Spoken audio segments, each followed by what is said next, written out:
Oi gente, tudo bem? Perguntei lá no Instagram se vocês queriam ouvir um pouco sobre a minha história com meu tio-avô, depois do desencarne dele principalmente. Votaram que sim, então eu vim aqui contar sobre essa história, enfim, como aconteceu esse resgate dele no astral e como eu ajudei. É óbvio que toda essa ajuda que eu fiz, que eu estive disponível ali, tanto para o guia dele quanto com o meu guia espiritual, aconteceu porque eu já tinha um certo desenvolvimento mediúnico. Na época, eu estava nesse processo de desenvolvimento, mas eu não era totalmente leiga no assunto. Eu já estava ali no processo, né, compreendendo ali as etapas. Então eu pude auxiliar de uma forma mais ativa, né? Então por isso que eu falo que é tão importante a gente estar preparado, porque quando precisar, se a gente estiver ali no mesmo padrão ali do nosso guia, né, estiver ali conectado com ele, a gente consegue fazer algo muito incrível mesmo, que foi o que aconteceu com meu tio-avô. Eu gravei uma história, na verdade contando a minha história, e eu falei bastante sobre o meu tio-avô. Eu acho que esse vídeo vai sair antes, mas enfim, se não saiu ainda, vai sair aqui no canal um pouco sobre a nossa história. Mas basicamente, ele é o meu tio-avô, então ele era marido da minha tia-avó. Porque eu não tive contato com a minha avó faleceu, meu pai era muito novo. Ou ele era assim o exemplo pra mim de relacionamento com a minha tia. Ele me cuidava muito, me mimava muito, e ele ficava muito feliz quando eu ia lá ficar com eles. Então era um amor muito grande assim, e eu acabei me apegando muito a ele, porque quando você é cuidada de fato, né, quando você é amado, você se apega àquela pessoa, né? Você realmente cria um vínculo que vai além de qualquer coisa, né? E eu sempre falava que eu não gostava dele, eu maltratava ele assim de brincadeira, mas no fundo eu sempre amei muito ele. Então a gente tinha muito esse vínculo, e ele comigo também. E aí isso já começou em vida, assim, esse processo, porque ele teve câncer e ninguém me contou, eu não sabia, eu fui saber só depois que ele desencarnou. E, aliás, algumas coisas eu fiquei sabendo só depois que ele desencarnou. Por exemplo, a gente tinha uma brincadeira que toda vez que eu ia lá ficar na casa deles, eu ia lá bastante ficar com eles. E toda vez eu ia de madrugada e roubava o chocolate dele na geladeira e comia todo. E aí só depois que ele faleceu, que eu fiquei sabendo, depois de alguns anos, que toda vez que ele sabia que eu ia pra lá, ele comprava o chocolate branco e colocava na geladeira. Então ele nunca quis o chocolate branco. Ele comprava porque ele sabia que eu ia brincar com ele, que eu ia zoar ele. Então era esse nível de amor e de carinho e de cuidado que ele tinha comigo, né? Enfim. E aí, eu não fiquei sabendo que ele tinha câncer. Eu sabia que tinha alguma coisa ali, que ele tava fazendo tratamentos, até porque ele fazia cirurgia e tudo mais. Quando ele desencarnou foi muito difícil pra mim, muito difícil. Eu tive a perda da minha avó antes, só que quando a minha avó desencarnou eu tinha 10 anos, então eu não tinha muita noção das coisas. E ela veio também me avisar, e o Zé foi muito de surpresa, assim. Eu não sabia que ele tava com câncer, eu não sabia que isso era uma possibilidade. Então quando eu fiquei sabendo foi muito duro pra mim, tanto que até hoje eu fico emocionada de lembrar, porque é algo que é muito profundo na minha alma. Então foi algo que me pegou mesmo, e eu tava com 15, 16 anos, ele chegou a conhecer o Danilo, que pra mim, antes dele desencarnar, a última vez que eu vi ele, eu tava na casa de praia deles. E aí ele falou, ele tinha muitos ciúmes do Danilo, ele falava, não gosto desse menino, porque ele tinha ciúmes, né? E aí no dia antes eu tava no telefone com o Danilo, a gente tava em comecinho de namoro, assim. E aí quando eu desliguei, ele falou assim, não, eu aprovo ele, eu gosto dele, fala pra ele vir aqui que eu quero conhecer ele melhor.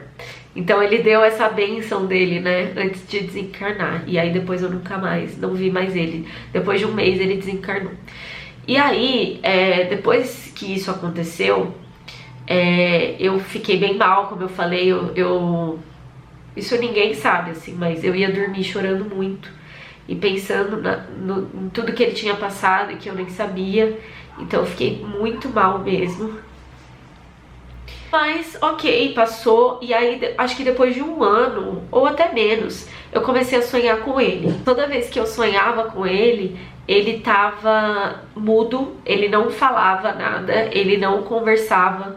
ele só ficava me olhando e não encostava em mim, não interagia comigo. E eu falava, Zé, você tá bem? Como que você tá? E ele ficava assim, me olhando, muito sério. Então eu fiquei assim, eu acho que por 1 ano, 2, tendo essas experiências com ele, de sonhar com ele e ele tá com essa cara fechada. Ele não falava comigo, ele não tava... Eu via que ele não tava muito bem. E enquanto isso, a minha tia tinha várias experiências com ele. Então eu ligando os pontos, né, e dentro do meu conhecimento da espiritualidade e tudo mais, eu pude ir conectando as pecinhas. Então, basicamente, quando ele desencarnou, foi muito de repente. O netinho dele, meu priminho, tinha acabado de nascer, assim, tinha, sei lá, 6 meses, alguma coisa assim. Então ele tava, assim, vivendo o sonho dele de ser vô, e ele tava se entregando muito a isso.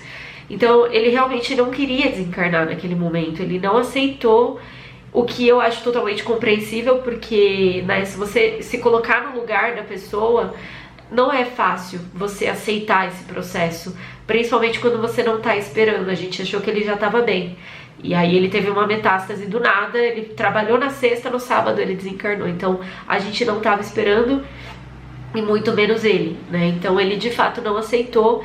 E aí ele vinha, ele brincava com o meu priminho falava, ai, meu tio veio aqui, meu avô veio aqui hoje. Então ele realmente ficou ali vivendo. Então minha tia falava dele, é aquilo que eu falo, ele tava no estado fantasmagórico, né? Tava um fantasminha aqui entre nós. Então minha tia falava dele, a porta batia pra ele mostrar que tava lá. Ele tentava se conectar com a minha tia através do sonho, e a minha tia ficava muito assustada, porque ele não estava pronto, né? Mas ele queria se conectar de alguma forma. E eu não sei porquê, até por eu ter, já tá me desenvolvendo, então ele não se conectava comigo diretamente, mas ele vinha no sonho me mostrar que não estava bem. E aí eu ficava, putz... E a minha tia me contando que falava dele, a porta batia, as coisas aconteciam, que ela sonhava, ficava assustada, ele tentava abraçar ela no sonho, né, que na verdade era uma projeção astral, né. Então assim, eu sabia que não tava tudo bem, mas ao mesmo tempo eu tenho muito isso em mim.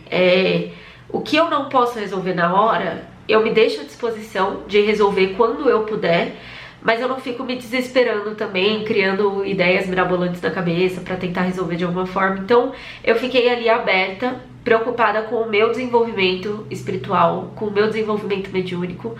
E eu sabia que se qualquer coisa acontecesse, que se eu pudesse ajudar, o meu guia, né, tava ali, também sabia que eu poderia ajudar. Mas sendo bem sincera, em nenhum momento eu achava que eu faria parte desse processo. Pra mim, assim, a única coisa que eu fazia, eu pedia muito pro guia dele ajudar, pedia pro meu guia também auxiliar, porque, como eu falei, o meu tio é muito importante pra mim e foi muito importante pra mim. Então o trabalho que eu fazia era pedir pro guia auxiliar, pro guia dele, pros anjos, enfim, auxiliarem ele. E aí, deixa eu ver se eu tô esquecendo de alguma coisa, acho que não. Enfim, então eu ficava só tendo esses sonhos com ele dessa forma. E aí um dia eu já tava ali no desenvolvimento mediúnico, e teve uma época, quando eu tinha uns 20 anos, por aí, 21, já comecei a despertar, já tava fazendo as meditações, já tava usando várias ferramentas, então eu já tava bem mais desenvolvida naquela época. Eu fechei os meus olhos e senti muita vontade de meditar. E eu tava com tudo muito intenso naquela época, porque eu tava bem no começo do despertar, assim, né? Que foi bem entre 20 e 21 anos, que foi em 2015. E aí, então eu tava bem aberta a tudo isso. E aí, eu fechei os meus olhos e me vi numa sala muito escura, como se fosse uma prisão, como se fosse uma solitária. É essa sensação que eu tenho. E aí, lá no cantinho da sala, tava o meu tio. E ele tava sentado assim, meio que em posição fetal, sabe? Tipo assim, em posição fetal. E aí eu vi o meu tio, e no que eu vi ele, é muito difícil descrever, porque quando é uma projeção assim, eu tenho muito essa sensação, você tem tudo muito claro na sua cabeça, mas às vezes as imagens, é difícil descrever, sabe? É tudo muito sutil. Mas enfim, e o Cook tá aqui, desculpem as patinhas, mas enfim. Então é tudo muito sutil. E aí eu vi ele nessa posição fetal, e no que eu vi ele nessa posição eu fiquei assim, meio assustada, né? E aí eu olhei pra trás, eu vi como se estivessem trazendo uma maca, pessoas de branco, assim, vestidas de branco, e do meu lado tinha alguém comigo, que eu acredito que seja o meu guia. E aí eu vi essa maca vindo e muito, como se fossem vários enfermeiros, assim, chegando perto dele, pegando ele e colocando na maca. E aí o meu mentor, né, falou, ó, a gente tá encaminhando ele, pode ficar tranquila, estamos fazendo o resgate dele. E aí eu vi ele, nossa, eu vi ele indo assim, como se estivesse abrindo um local assim, uma porta, e ele indo dentro da maca. E aí eu voltei, fiquei meio assim, eu me dei conta do que tinha acontecido na hora, mas meio que não assimilei direito que tudo aquilo tinha acontecido. Eu fui assimilar a profundidade disso tudo depois, assim, anos depois. E aí depois disso eu nunca mais sonhei com meu tio, nunca mais não vi mais ele, não sonhei nem com ele quieto, nem com ele falando, não tive mais sonhos. E aí em 2018, no meio do ano assim, então isso foi em 2015, então 3 anos depois eu dormi, né, e aí eu sonhei que eu tava numa sala de espera, eu tava a ponto de me casar. Faltavam acho que uns 6 meses pra eu me casar, eu me casei em outubro. E aí eu lembro de eu ter pensado, nossa, se o Zé estivesse vivo, eu gostaria que ele entrasse comigo, né? Mas não num tom de querer chamar, nada disso, eu só pensei assim, se o Zé estivesse vivo, eu gostaria que ele entrasse comigo no meu casamento, mas como ele não tá vivo, eu vou entrar sozinha. E aí, ok, passou o tempo e nessa loucura de casamento, né, a gente só pensa nisso e quer resolver tudo.